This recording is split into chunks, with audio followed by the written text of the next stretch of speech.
did you come to be a playwright? All my short stories were being rejected in magazines. I was sending them out all over the world. And I was getting rejection slips by the thousands. And I was a housing inspector here in Philadelphia, and we were working in a neighborhood in North Philly, and we decided we create a theater. It was a very poor neighborhood, Black, Hispanic, and poor white people in this community called Ludlow. Mm-hmm. And I started writing skits about what you could do to protect your trash cans. What you should do once you go in the house, you should lock the doors. It's because people were breaking into people's houses and stealing TVs and stuff. So you began with didactic theater. Yeah, I started writing little pieces and getting my Latino friends to translate them into Spanish. And we were doing them, little skits. And a woman came up from downtown and said, would you like to enter a play contest that they were having at McCarter's Theater in Princeton? Mm. And I said, yeah, sure. She said, well, could you have a play for me by the end of the week? And I said, yeah, sure.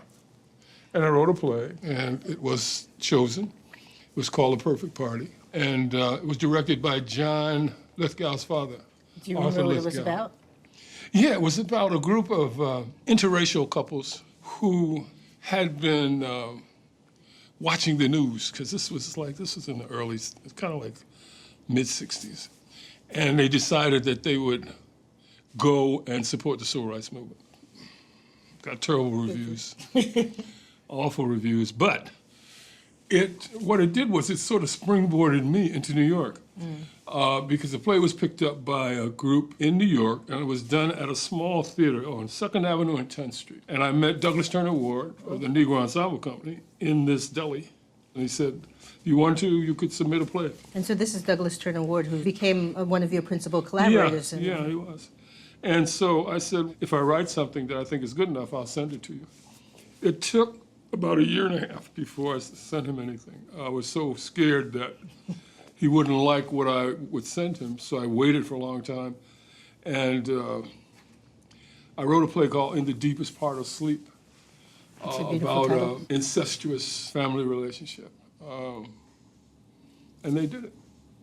I began to feel that being in New York was the place to be, quite frankly. But what an incredible time to be making theater when you had places like the Negro Ensemble, and you had these formidable theater artists like Woody King and Douglas Turner Ward. Right. And I sort of envy the fact that you got to come up in a world in which there were so many vital African-American directors, writers, actors who were all in one spot. Well, we thought we were creating history. We really believed that, well, we were, frankly, the first group of playwrights. And so we all knew each other. We all worked together.